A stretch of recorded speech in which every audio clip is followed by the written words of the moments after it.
How's it going, guys? Today I'm going to show you what it's like to drive the all-new fully electric Dodge Charger Daytona Scat Pack from a first-person point of view. Now, let's address the elephant in the room. Nobody prefers an electric vehicle to the sound of a supercharged V8, but emissions have made that impossible. So, should the Charger have died along with that V8, or is it the world's first fun electric muscle car? Today we're going to find out exactly that. Now, before we get into the review, I have to show you the Fratzonic chambered exhaust. Yes, that's right, this EV has an exhaust. What do you think of this?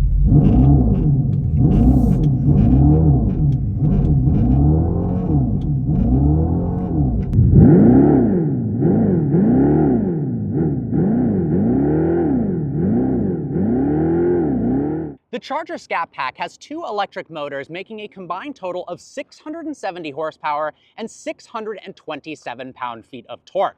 That's good to sprint the car from 0 to 60 in 3.3 seconds and onto the quarter mile in 11.5, which I think we should test for ourselves. Launch control in the new Dodge Charger Daytona.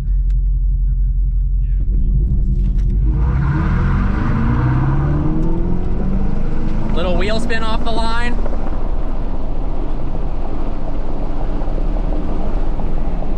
The front end of the Dodge Charger has a super unique design element called the R-Wing, which was named after rocket scientist Gary Romberg. As you can see, air can pass under this section here and over the hood, allowing for more downforce and less drag, and it just looks really, really cool.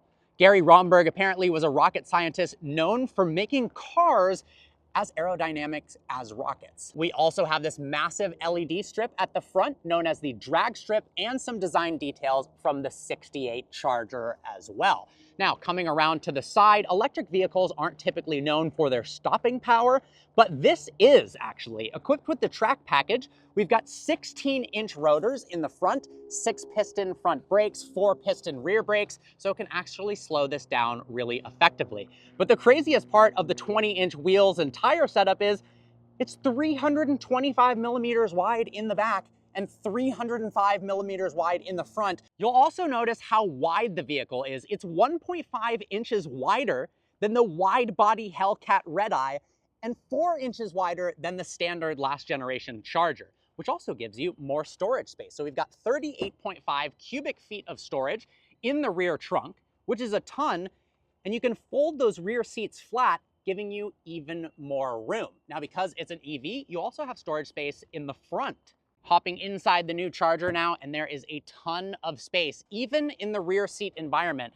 I put me and 2 friends in the back here, and we actually had headroom and legroom in the back of a 2-door coupe. The interior of the new Charger is phenomenal. It is leagues above the previous generation. Now, to turn it on, we've got a start button right here. It fires on and even has an idling sound. And I love the fact that the interior ambient lighting can even be seen during the day. It's super bright out and we can still see that ambient lighting with 64 different color options to choose from, so you can personalize your car. And it's actually, I think, the first vehicle that I've driven where you can see the ambient lighting during the day, which totally changes the mood of the car and makes it feel so much more upscale. We've got carbon fiber as an optional trim here. The standard trim actually has these vertical veins and a cool 3-dimensional pattern in the doors that's similar to the 68 Dodge Charger. We've got this pistol grip, which actually feels really nice. It's got this little paddle underneath that you pull on like a pistol to shift it into drive. Now, you'll notice there's paddles on the steering wheel, but obviously those aren't for shifting gears. Those are for various levels of brake regeneration that you can see right there. Now, on the steering wheel, we've got a power shot button, which adds 40 horsepower for 10 seconds and makes a really cool sound. Then we also have various driving modes to choose from. In the Scat Pack, if we click the drive mode button, it pops up on the screen here. We can switch between drag, track, sport, wet and snow, auto, and custom. And there is even a drift mode as well. Put it into park, and that sound tones down because we are in auto mode. But obviously, you can customize a bunch of these features. So watch this. If we go into drag mode, drag setup, you can change the level of traction control, the acceleration, the suspension settings, the steering, etc., which I think is really cool. And also, you get a different instrument cluster display when you're in drag mode. So you've got this Fratzog logo right there when you're in drag mode. And if we go back, let's go ahead and put it into track mode. The graphics are going to change, and you've got a different layout right there. If we put it into auto mode, we've got a different view as well, and you can switch between the views using this pages button right here. This is kind of a classic layout, like an old school but modernized version. And then you've got a more focused version. You can switch through these pages right there. I genuinely really like the way the Dodge Charger Daytona looks inside and out. The problem I'm having is justifying it based on the price and performance. The Model 3 Performance undeniably provides better value. It's $18,200 cheaper than the Dodge and is quicker to 60 and has better range. The Ioniq 5N is $6,000 cheaper than the Charger and is more fun dynamically. The Dodge totally wins in aesthetics, and I do really hope they give the SRT over 1,000 horsepower, or it's going to be a tough sell over the Plaid. We're about to drive the Scat Pack later on in the day, but wanted to try out the 496 horsepower RT trim before that. Now it is a big car at 5,838 pounds, so let's see how it handles in these tight, twisty canyon roads. This has the smaller brakes. The Track Pack available on the Scat Pack has 16-inch rotors with 6-piston front brakes and 4-piston rear brakes. But actually, even with the standard brakes, this thing slows down really well. And it's dynamically a lot more impressive than you'd expect at the weight. Now, it's impossible to completely hide a 5,800 pound curb weight, but they've done a pretty good job of masking it. I like how low the front dash is. You've got a great view out over the hood. I also love the fact that during the day, you can see the ambient lighting, which is really cool. More cars need to do that. It's the first time I've ever been in a vehicle during the day where I could actually see the ambient lighting. We've also got some cool reminiscent stuff of a 1968 Dodge Charger with the vertical vanes on the dash there. The flat bottom steering wheel feels really great in your hands. Now, we can change the level of regen braking with the paddle on the steering wheel here. So if I let off the accelerator, it's going to slow itself down pretty quickly. And then if I pull the right paddle now, when I let off the accelerator, it's going to slow down much less quick. Interestingly, when you put it into sport mode, it automatically turns traction control off. Whereas in automatic mode, obviously, traction isn't off. Now we've got this power shot button here, which will be more fun to test out on the Scat Pack. That gives it the full 670 horsepower, but let's go ahead and click it. This gives us 40 more horsepower to total that 496 for 10 seconds. And then if you're in drag strip mode in the Scat Pack, you get the full power all the time. So if we click that, gives you an extra cool sound. Now, speaking of sound, what do you guys think of the acceleration noise in the car? You can obviously turn it off, but honestly, I think it makes it a little bit more exciting than an EV that's dead quiet. Obviously, it's no supercharged V8. I would love the sound of a Hellcat red-eye powertrain, but regulations are making that impossible, unfortunately. I think I'd rather have sound than no sound, to be honest. Just give some character to the vehicle. But I wonder if they could create a sound that creates kind of reverberations throughout the cabin to really give you that driver feel. Definitely a bit of body roll in the RT, but we've got a different suspension setup, and we're gonna drive the Scat Pack out on the track. So I'm very interested to see what that's like. But this actually accelerates pretty quickly. Click the power shot again. And it gives you a louder pseudo exhaust from that Fratzonic exhaust as well, with the power shot activated. If you click the power shot button without accelerating, it gives you a really cool sound letting you know it's ready. Listen to this. Ready? It pulses. That is pretty crazy. It's a little gimmicky, sure, but I actually kind of like it.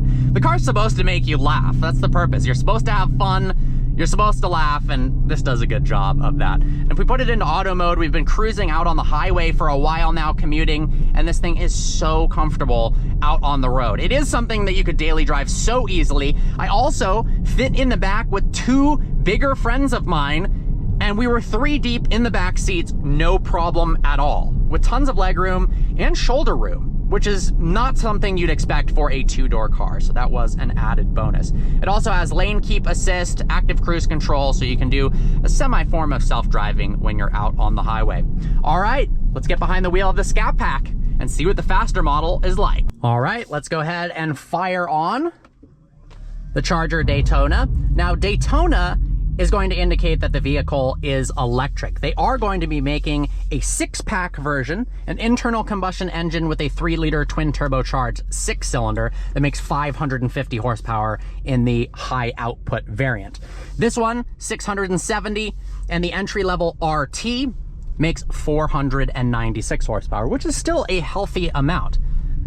But it is a heavy car. This thing weighs 5,838 pounds. Which for reference, a Rolls-Royce Phantom weighs 5,600 pounds. It's also more than a Tesla Model X Plaid. So it is pretty darn heavy. So let's see how this 670 horsepower combats that weight. It's also interesting they put such wide tires on it, which I like that idea. But obviously the wider tires is going to kill the range a bit. So let's talk about the range. In the Scat Pack variant, which starts at 73 grand, we've got 241 miles of range, which isn't a ton. And in the RT version, which has 496 horsepower, starts at just under $60,000, has 308 mile range, which is definitely better, but still, I wouldn't say like super competitive in terms of range. All right, we are in drag strip mode. Let's hit power shot. And there we go, there's that full 670 horsepower. It's fast, but it's not super fast because you do have a lot of weight to push around. I do like the graphic on the heads-up display during drag strip mode is pretty darn awesome, actually. Looks like I'm landing an airplane. And the overall cockpit, the vibe of this car is very cool. I love the wraparound ambient lighting. The sound is nice as well. You can, of course, turn that off, but I kind of like the way the sound adds to the experience of this car. Now, obviously, I'm a horsepower freak, so I'd love to drive the SRT version, which will eventually come out, and that should have 800, 900 plus horsepower, maybe even 1,000. I'm slightly surprised they didn't initially release that because obviously it's a big deal coming out with an electric vehicle for a muscle car. So I kind of feel like they should have come out with a bang with like 1,200 horsepower with the first car. Now for audiophiles, the standard speaker system, 9 speakers, 500 watts. I like that it peels out a little bit. And then you can get an 18 speaker, 914 watt system. We got full brake regen, so it's slowing itself down for me. Let's go ahead and change the ambient light color to red. I feel like it suits the car really well when it's in a red color. All right, let's take this out onto the track and see what it's like. There's also a drift and donut mode as well. All right, launch control in the new Dodge Charger Daytona.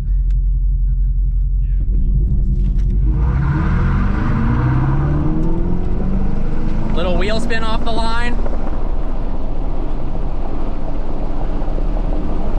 Sighting lap first. And then we got some lead follow hot laps. Last time I was on this track was in a Formula Mazda for the Bondurant Racing School.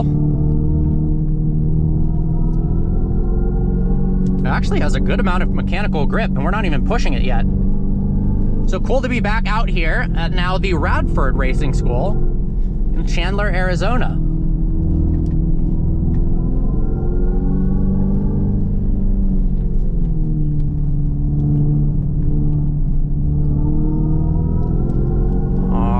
Here we go. Power shot.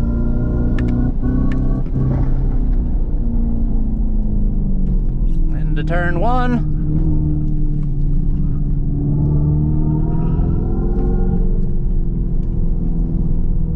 you know what? It actually handles a lot better than I was expecting for a car of this curb weight.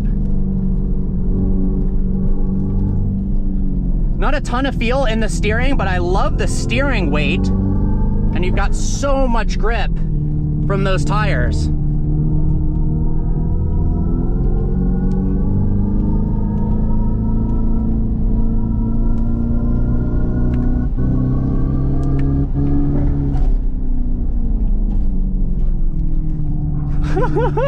The brakes work well too.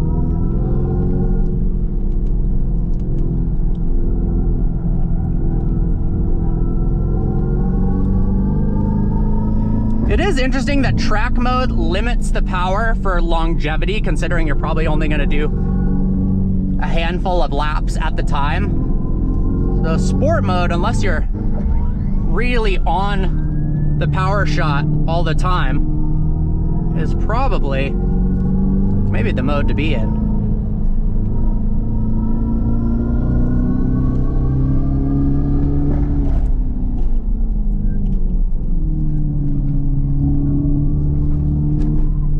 But man, it does not feel like it's 5,800 pounds out here. That is for sure.